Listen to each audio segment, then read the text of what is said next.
AC corporation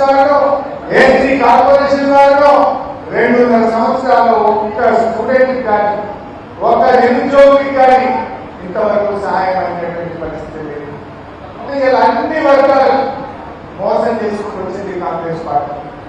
అందుకే నేను ఇలా మీతో కోరేది ఒకటే, కార్యకర్తలు కలిసిమెలిసి ఉండండి. ఆనాడు కేసీఆర్ పాలనలో చాలా మంచి కార్యక్రమాలు జరిగినాయి. ఈ నియోజకవర్గం ఎంతగానో అభివృద్ధి జరిగింది. మోతే కానీ, అదేవిధంగా నడిగూడెం కానీ, మునగాల కానీ ఆ రోజు కాళేశ్వరం జలాలు తెచ్చి ఈ ప్రాంతంలో పాలించింది టీఆర్ఎస్ పార్టీ. అంతకుముందు ఉత్తమ్ కుమార్ రెడ్డి ఎమ్మెల్యే ఉండే, మంత్రిగా ఉండే, ఎక్కడైనా మోటల్లో మునగాల కాలంలో నడిగూడెం ఎస్ఆర్ఎస్పీ కావాల నీళ్ళు వాడినాయా? టీఆర్ఎస్ వచ్చినాకనే ఆ ఎస్ఆర్ఎస్పీ స్టేజ్ పనులు పూర్తి చేసాం. గోదావరి జలాలను, కాళేశ్వరం జలాలను ఆ ప్రాంతంలో పాలించి ఇవాళ మా మల్లయ్య యాదవ్ గారు ఓడిపోయినా పోరాలని అనుకున్నాడు. ప్రజలకు రససున్నాలో ఉన్నాడు. కానీ అంత ఆన్లైన్ వీడియో కాల్ ఎమ్మెల్యేతో మాట్లాడాలంటే వీడియో కాల్ మాట్లాడాలి. అది కూడా లోకల్ మండల పార్టీ ప్రెసిడెంట్ లేదా ఒక పెద్ద నాయకుడు పట్టుకుంటే పలానా టైపు క్యాంప్ ఆఫీస్ పోతే ఎక్కడి నుంచో వీడియో కాల్ వస్తుంది. ఇలా వీడియో కాల్ ఎందుకే కావాలా? మీ కాళ్ళ చేతుల ప్రజలు మీరు ఆలోచించండి.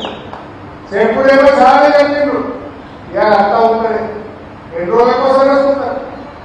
ఏదైనా ఆపద సంపర్కం వచ్చే పరిస్థితి ఉందా? అప్పుడప్పుడు అంత గాలినే వస్తుంది. గాలినే వస్తుంది. రప్పరప్ప కొడుతుండు, మన గాలినే పోతుంది. బాధ లేదు, రైతుల కష్టాలు చూసింది లేదు, కార్యకర్తని పట్టించుకునేది లేదు. మీకు తెలుసా లేదా? బాగా ఆలోచించండి. ఇవాళ రాష్ట్రంలో ప్రజలు మళ్ళీ కేసీఆర్ పాలన రావాలనుకుంటున్నారు. ఈ కసాయి కాంగ్రెస్ పోవాలి, కరీంనగర్ లో కేసీఆర్ పాలన మళ్ళీ రావాలి అని కరోనా వచ్చి 2020-21లో కరోనా వచ్చిన రైతు మంది ఆపలే కేసీఆర్. 2020-21లో కరోనా వచ్చి బీహార్ హమాలీలో ఎక్కిపోయింది. అక్కడ బీహార్ చీఫ్ సెక్రటరీకి మాట్లాడి, ఢిల్లీలో రైల్వే మంత్రికి మాట్లాడి ప్రత్యేక రైలు వేసి బీహార్ నుంచి హమాలీలో తెప్పించి రైతులకు ఇబ్బంది కాకుండా పట్టుకున్నది కానీ కేసీఆర్ ప్రభుత్వం కాదా? కరోనాలో 93 లక్షల మెట్రిక్ టన్నులు పట్టుకున్నాం. ఇప్పుడు కరోనా అనేది ఏం లేదు. ఎందుకంటే ఉత్తమ్ కుమార్ రెడ్డి నేను మాట్లాడుకుంటూ 15 లక్షలు కూడా నాకు నువ్వు చెప్పింది 90, కొన్నది 17. ఇంకెప్పుడు కొట్టు? మరి మన కేసీఆర్ 93 లక్షలు కొట్టాడు కదా. 17 లక్షలకే గుండెలు కొట్టుకుంటే 93 లక్షల మెట్రిక్ టన్నులు కూడా బీఆర్ఎస్ ఏమని చెప్పుకోవాలి? అరే కరోనా వచ్చినా రైతు బంధు ఆగలేదు. కరోనా వచ్చిన బీఆర్ఎస్ పాలనలో వర్షాల కొనుగోలులో రైతులకు ఇబ్బంది కాలేదు.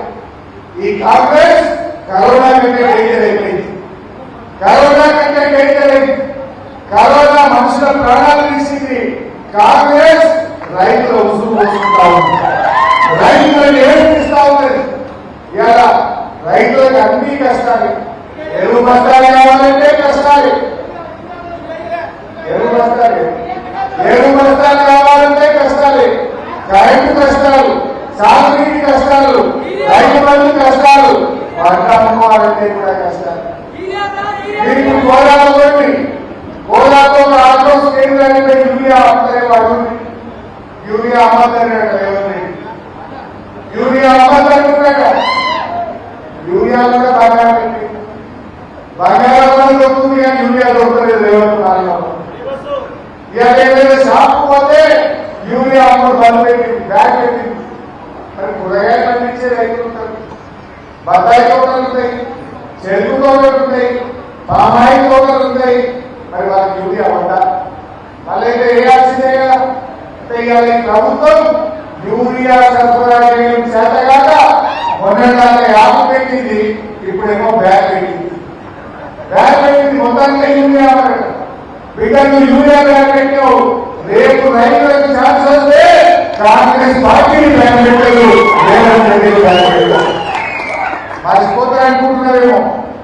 రికార్డ్ చేసుకుంటున్నారు రైతులు. ఏది కూడా మర్చిపోదు రైతులు. ఇవాళ వాళ్ళకి ఒక్కొక్కటి వ్యాధి వస్తున్నాయి. నేను కొద్దిగా మార్కెట్లో పోతే ఒక అవార్డు ఉన్నది, బిడ్డ కేసీఆర్ మనం ఎంత మంచుకుంటే మేము ఇవాళ వస్తే రేపు కాంటాక్ట్ ఎదురు పోదు 24 రోజులు అయినా వాటి పోతలేవు, ఇది ఏం గవర్నమెంట్ అని చెప్పి తిరుగుతా ఉన్నారు. రేవంత్ రెడ్డికి ఢిల్లీ పోతుంది కానీ మరి ఒక ఊరికి వచ్చే కన్నా వడ్డ కొనుగోలు కేంద్రం చూస్తుందా? ఉత్తమ్ కుమార్ రెడ్డి ఇంత మాట్లాడుతూ రా ఒక వడ్డ కొనుగోలు కేంద్రం దగ్గర రైతుల బాధలు విను, రైతుల కష్టాలు విను. ఆ వేరే ఓపిక లేకుండా మేము 48 గంటల్లో పైసలు ఇస్తామంటున్నారు. ఎక్కడికి వస్తున్నాయా? ఇవాళ రాష్ట్రంలో మక్కల మీద రైతులు 30 రోజులు అయింది, ఇప్పటికి ₹1 పని.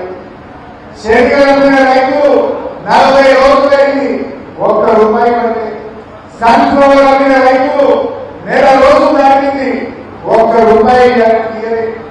వర్షమున్న రైతులకు అమ్మనికి నెల అయింది, పైసలు దాటి 10 రోజులు అయింది. ఇవాళ ఈ రకమైనటువంటి పరిస్థితి రైతాంగాన్ని అందరికీ కూడా నెలకొంది. నేను కార్యకర్తని కూడా మీకు కోరేది ఒకటే, భవిష్యత్తు మనదే.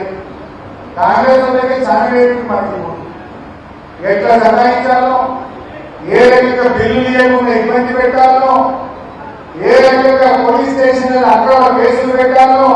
ఇప్పుడు బీఆర్ఎస్ కార్యకర్తలు అయితే ఫుల్ చేసుకుంటారు, భూకంగా ఊపుకుంటట్లేదు, ఏ భూకంగా ఊపుకుంటట్లేదు. ఎందుకంటే మనకేమో ఆనాడు కేసీఆర్ ఉద్యమం నేర్పింది, కేసీఆర్ ప్రజలకు సేవ చేయడం నేర్పింది, కేసీఆర్ మనకు ఎంత అభివృద్ధి చేయాలో నేర్పింది. అదే చెరువులు మంచిగా చేయండి, ఇంటింటికి నల్లబెట్టి నీళ్ళు వేయండి, రైతులకు ఇబ్బంది కాకుండా వడ్లు పడుతుంది, రైతు బంధు రైతు ఉంటుంది. ఇది మనకి కేసీఆర్ నేర్పింది. కానీ కాంగ్రెస్ ఏం నేర్పుతుంది? ఎట్లా కేసులు పెట్టాలి, ఎట్లా అక్రమంగా సంపాదించాలి, బిల్లులకు కమిషన్లు, ఇవాళ భూ మార్పిడి జరగాలంటే కమిషన్లు. ఇది కాంగ్రెస్ నేర్పుతుంది. ఇలా అధికారులు కానీ ఆ కాంగ్రెస్ నాయకులు ఒకటి జాగ్రత్తగా గుర్తుపెట్టుకోండి. రేపు బీఆర్ఎస్ వచ్చినాక ఏ అధికారులు అయితే మా కార్యకర్తలు అక్రమ కేసులు పెట్టిందో, ఏ కార్యకర్తలు అయితే ఏ అధికారులు వేధించిందో వాళ్ళని మాత్రం వదిలిపెట్టే ప్రశ్నే లేదు. ఇలా మా కథ రాజేష్ అన్యాయంగా ఆ తమ్ముడిని పొట్టలు పెట్టుకున్నది కాంగ్రెస్ ప్రభుత్వం. రేపు విడిచిపెట్టమా? రాజేష్ మృతికి బాధ్యులైన వాడు ఏ పొక్కల కాకుండా వాడిని పట్టుకొచ్చి